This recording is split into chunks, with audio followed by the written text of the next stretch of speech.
Hey there, this is Therese Skelly, and I am so excited that you are going to be listening to an episode of the Fiercely Brilliant podcast. Do you like those two words? Fiercely Brilliant. My hypothesis is that you are here for a reason. We all are.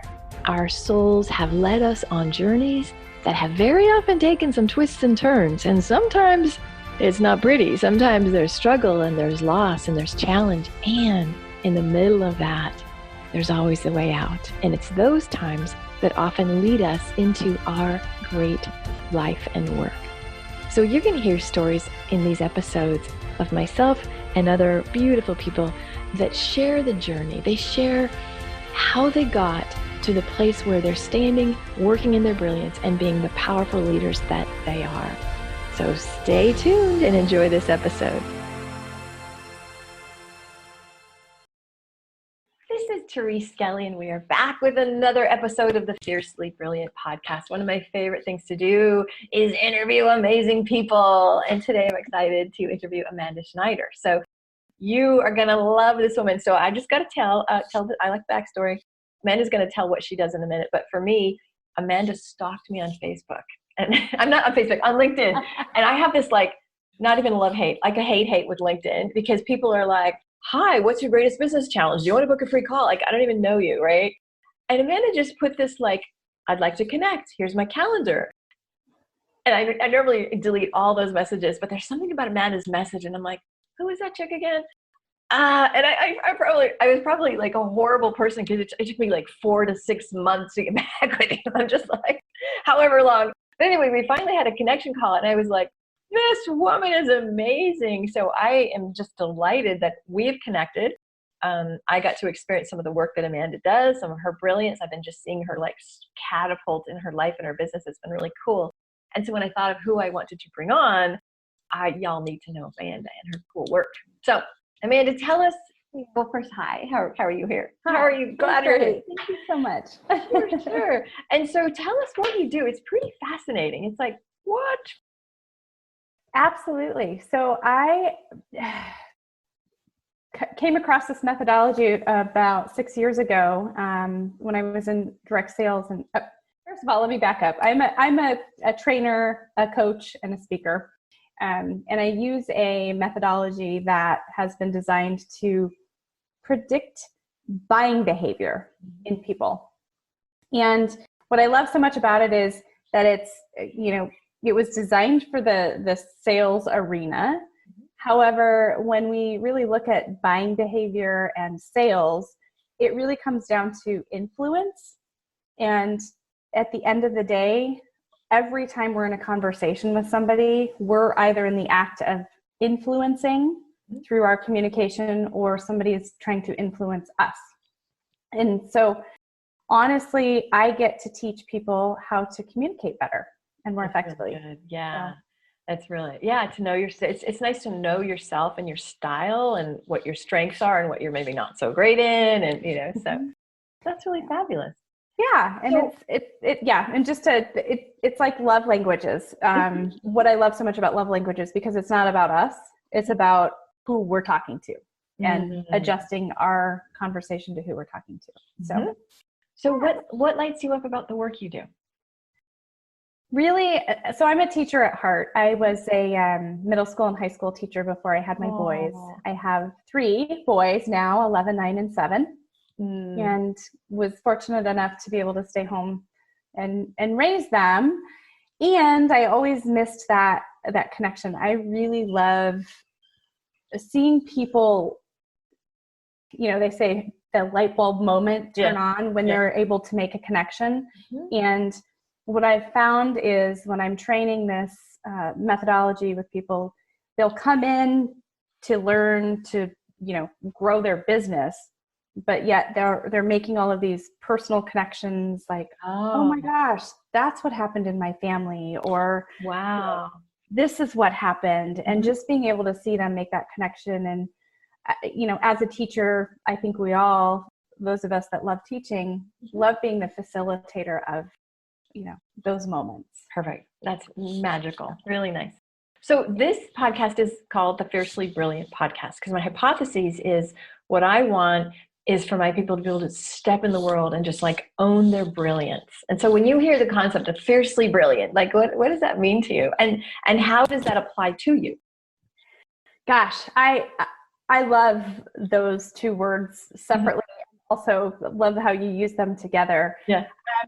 You know, for me, when I hear fiercely brilliant, it's, you know, being completely authentic and out there and willing to share yourself and be vulnerable with intention. Right. And after, you know, if you've gone through something, you know, Brene Brown is one of my favorite women that I've learned from. And, you know, she speaks about the power of vulnerability, but, you know, in sharing it, it's not always the best thing to share while you're in it. Oh, yes. Share after. Right. Absolutely. There's times and places, but as long as you're intentionally sharing, but, you know, be vulnerable, because as you're sharing your trials and tribulations and, you know, things that happen, you're giving permission for others to feel that or to learn or to grow from that. And that's really, to me, you know, when I hear fiercely brilliant, it's people that are willing to step into that role and just be out there, be in that space, and what happens. I love that. Especially now with the condition of our world, we need more courageous souls stepping up and owning whatever their gifts is, whatever little piece is.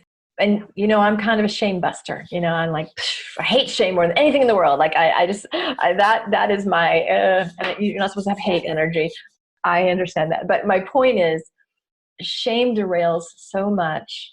And so when you talk about, you should, you know, be vulnerable, the gifts of vulnerability, the strength in vulnerability, unfortunately, we have gotten messages like, I couldn't tell people that. Like, I don't want to, you know what I mean? Like, so how do you navigate that? I mean, do you have situations in your life where you've overcome where like, no, I do need to talk about this, or no, I want to be vulnerable? Actually, this was not what I was thinking about talking about, but yeah, I actually had something that happened to me probably about 4 or 5 years ago. I was at a conference for my business. So I was away and it was at a resort, and I, you know, just long story short, ended up, somebody slipped a drug into my drink. That was not part of the conference that I was at, but it was just a random stranger that was at the resort, slipped a drug in my drink, and I ended up getting sexually assaulted. And I was in this space because I was like, I'm 40 years old. Yeah. I was not at a club. I was not, you know, I was at a resort. Right. This shouldn't have happened. Right. And, you know, there was, speaking of, a lot of shame associated with that. And, oh, you know, maybe I shouldn't have done this and I shouldn't have done that. And I chose in that moment to be vulnerable with the intention of bringing light to it, because I was concerned. I was like, this is out there. And as I started learning about it, there's more and more out there, and people don't talk about it as much. And what I learned in that moment, that the number of people that reached out to me privately to share their own stories that they had never shared with anybody else. Sometimes I was the first person that they shared with because they had such because of your story. People don't talk about it. Right. You know, I learned that lesson of, you know, if we are vulnerable and share our story and our journey with intention, we can make such a difference in the world. So yeah, I got goosebumps. Oh my gosh. Wow. And you know, for a person having been abused, it's really easy to take on the stigma, and our thoughts go there. Like, we're rational animals. We want to go, did I do something wrong? Maybe I shouldn't have worn that, or maybe I shouldn't have made, you know, because we want to try to control it. And so for you to like hear that and go, no, but then not take on, and you're married, like that could have affected your marriage. And a mom. Yeah. I mean, it was something that, you know, was such a strange, like, this shouldn't be happening at this age in this situation. And the communication and speaking my truth, I believe, and the connection with others helped me heal so much faster. Wow. And come to a place where it is something in my journey. It does not define me. Right. And I feel like it really made a difference to a lot of people because, you know, I gave them a way to connect with somebody else. Oh my gosh. So how did you decide? Because can I just say that's an existential crisis. That's like, how do I make sense of this? Like you don't expect a 40-year-old mom at a business conference being raped, right? Yeah. So there's the first part of having to just process that this happened to you. But then how did you get into, and I should talk about that. Like, was that divine guidance or how did that, because that's massive. That's I've always had this, and I think it was this calling to be a teacher. You know, when I started my work in the world, I went into the corporate world and very quickly became dissatisfied with it because, you know, I want to make a bigger impact in the world. Right. And I was like, I'm working my behind off for these shareholders, and that's all I'm doing. And so that's how I ended up in education. And I feel like when these things happen, we have a choice. We can either go way down deep and get stuck, or we can find something in there that we can learn from and grow through. And I just felt like I needed to talk about it and turn it into something that could help other people. And so that was the intention that I went in with. And don't get me wrong, it was scary. Like I had family that their first reaction was, well, why did you do this? You shouldn't have done that. And, you know, while it was hurtful, I also understand. I mean, that's people's gut reaction. Absolutely.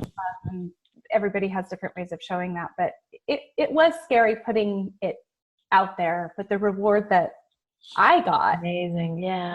Was, you know, twofold. So that's amazing. Well, it's funny because in your form, my guests fill out this form. You talk about what your platform is helping people find their voice, right? And it's kind of like if you say, okay, use me, that's mine, then life is going to give you opportunities. And so I just really want to applaud that because this is a taboo topic. I mean, now we have Me Too movement as of a few years ago, but this is not somebody.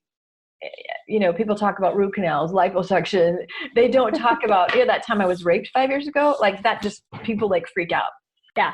And so for you to be so courageous in the face of that, because shame would keep you silent. And shame, here's the thing, whenever you keep silent, whenever you get dark with it, it festers and breeds. And it becomes, like I was talking to a client recently and she's telling about some family secrets there was some sexual trauma, not her, but family members. And she's like, I have the secret. I said, no. Your family has a secret. Like you are not damaged. Your family has stuff. Don't take. And so it's very easy when we're perpetrated. Somebody acted shamelessly.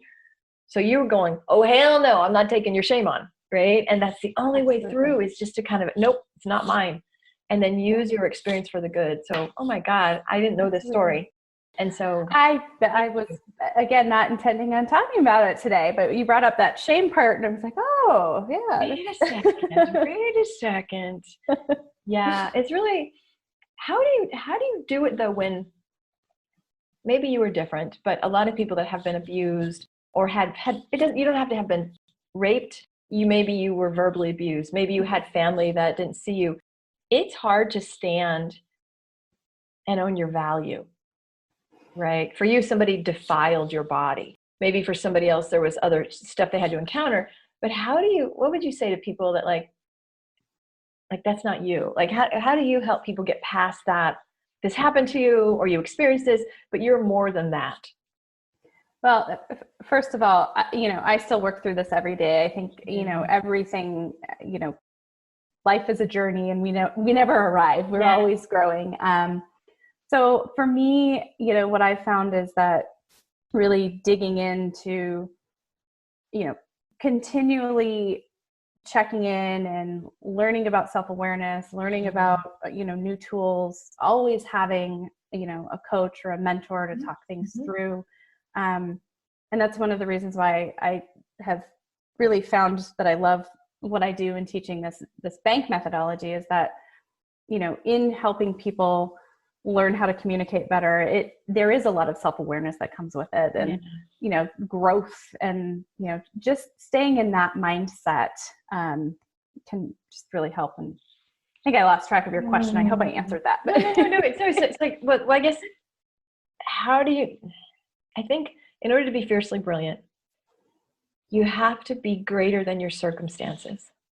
And so what I teach is, do you connect to your purpose? I know you're super purpose and mission driven. You're like, so on it, right? And there are certain things you can do if you feel like, God dang, like life has been shitty to me, or I've had to go through some hard things.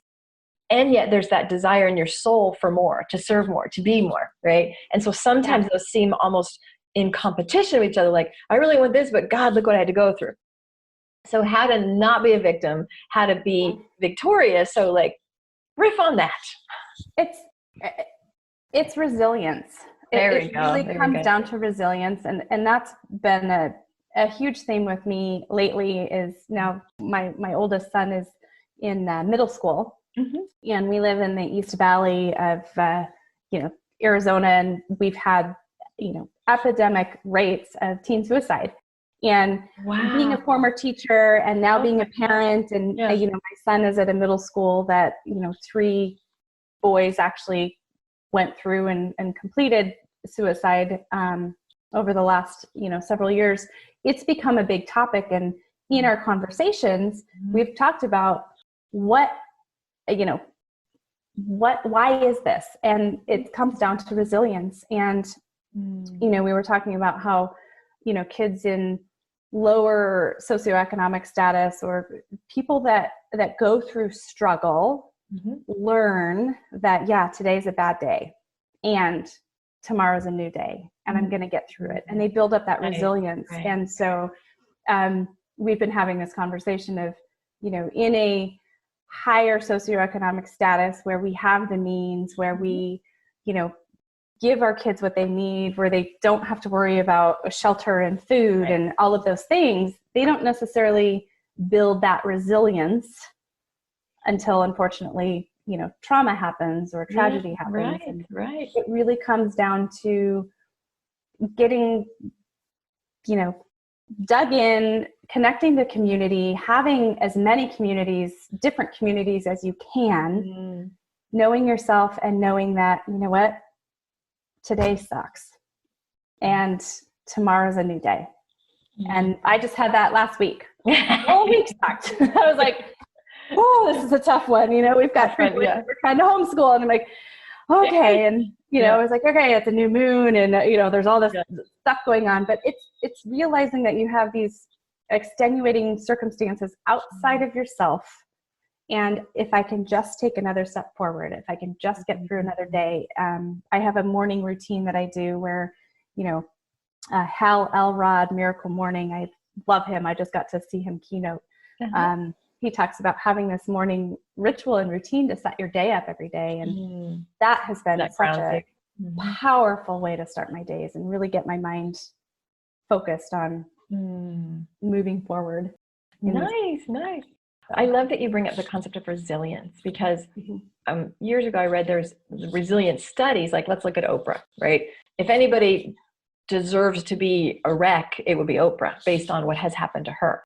But what there's noting is that there's always somebody outside of the family or outside of the situation that there's like mentorship. Maybe, there was the aunt or the uncle or somebody that, so I love that you said, get outside support, like find other people. I used to say to my clients, like, I will hold your dream until you can hold it for yourself. Like, just, I got it. I got it. Let me, I got it. So it is imperative. It is imperative, because there are moments like you talked about, we're going to forget, we're going to have those bad weeks where we're just like, So grounding yourself. So doing the grounding in this moment, like I said, all's well, we're safe. We have food. I got air on, and we got our puppies and kids. We're good. Yeah. Ground yourself. Go outside of yourself for the safe support, not the crazies. They're going to tell you to go get a job, right? Just the safe ones that are going to hold you. So, anything else you would say, like, just to stay the track when things are kind of wonky? Yeah, I mean, for me, it's that combination. It's that grounding. Gratitude is another piece, and sometimes it's just a moment, like the more moments of gratitude I can find through the day, the better. You know, those moments bring me joy. Just, you know, looking out my window and I have gardens outside of my window, or I notice a bird, or just like picking up on those little things. And then for me, I've found that the more I lean in to feelings, the more beauty and magic that comes. And, you know, I think we're so trained as we grow up to be like, ooh, something good is happening. Wait, what's gonna come? And I had one of my wonderful business coaches, Blue Breast, teach me, well, what if you leaned into that? What if you just said, of course this is going to happen. Yeah. We have an abundance in our, you know, universe. And the more I've leaned in and said yes and just trusted. It's really cool when, you know, when I do all these interviews, there are some common themes. And those are, I love the theme of just trusting that we are divinely guided and all is well and we're on our path. In spite of sometimes it might not look that way, right? It might look like this thing just blew up. Holy shit, right? I have one more question for you that I think is a really important one. Very often, particularly women that shine brightly, get messages like, you're too intense. God, can't you dial it back? God, you know, like I see your reaction. So I'm just asking, love, has that ever happened to you? Anybody told you a little bit much? Yes, a lot. Very much so. And I actually had an experience, you know, a number of years back where it did dim my light for a while, because I was, you know, trying to relate to an experience, and, you know, somebody was like, oh, what? Who are you to feel that way? You're so blessed. And, you know, like, it was like, because I am doing so well, or I'm in this space, I'm not allowed to feel anything negative. And it really took away my power for a while. And I did dim my light for a while, because I was afraid of getting back into that space. And just as life cycles back around to say, did you pass that? I had it happen to me a few weeks ago, again, in a different situation, but the same concept. And at first I was like, and I was like, oh, this is life going. A do-over. Yeah. Have you moved ahead? And I was like, yeah. And so it's funny you say that. I have this on it's the quote, I won't read the whole thing, but it's Marianne Williamson. Our deepest fear is that we are not inadequate. Our deepest fear is that we are powerful beyond measure. Yeah, right. And that is my goal every day, to shine my light and find others like you that shine their lights. And, you know, the more we can do that, the better our whole world collectively. So, and that's a difficulty, you know, when you're fiercely brilliant. I didn't call it like kind of mediocre. I call it like, hey, you're mediocre. Nobody cares. Like, rock it. Like, go be your mediocre self. But when you are here to shine, and it's not an egoic thing, it's not it's really shine for others, right? Shine the message, shine the truth, shine the possibility and the hope, right? When you are that, you're going to ruffle some freaking feathers. And it's easy in the beginning because everything in you is like looking for, is this okay? Is this okay? And you get a hater and it's like, oh my God. And so it's really, you know, to kind of take and just go, aren't you special? Yeah.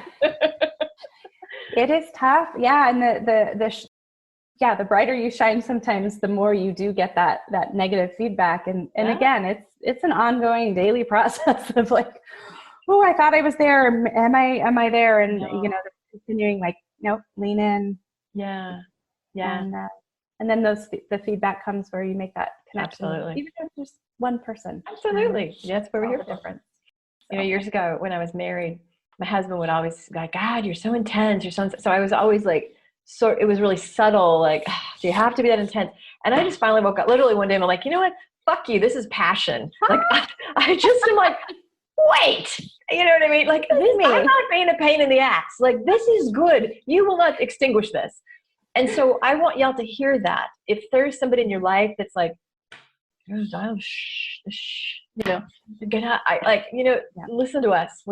We know. And don't let anybody dim your magic. And you're not alone. Whenever I talk in groups, I'll say, has anybody else told they're a little too much? All the hands go up. there's this like tribe of women that have just been suppressed, right? And so I just want to encourage y'all, because I see you shine, and then I see the backlash sometimes in your social media. I see people like, who are you to do that? Like literally in social media, people say that to you. Yeah. Because you're really visible, right? And so I just wanted to highlight, it's a journey, it happens, and you know what, look at you, you're glowing, you're doing it. So thank you. Thank you for being a beautiful demonstration. It's a pleasure. And it's this up and down, but it's mostly moving up like that. So yay, cool. Yeah. Okay, so do you have any last words of wisdom and anything you want to share? Like anything is on your heart that needs to be spoken? I just, I think I've pretty much talked about it, lean in, reach out, have your connected community, always have, some sort of a coach or a mentor, even as you outgrow them, keep getting them. And then show your vulnerability intentionally, and you will be rewarded in those moments. So beautiful. Beautiful. Okay. And I'm sure people are like, okay, what is this bank thing? And how do I get more of that chick? So answer those two questions.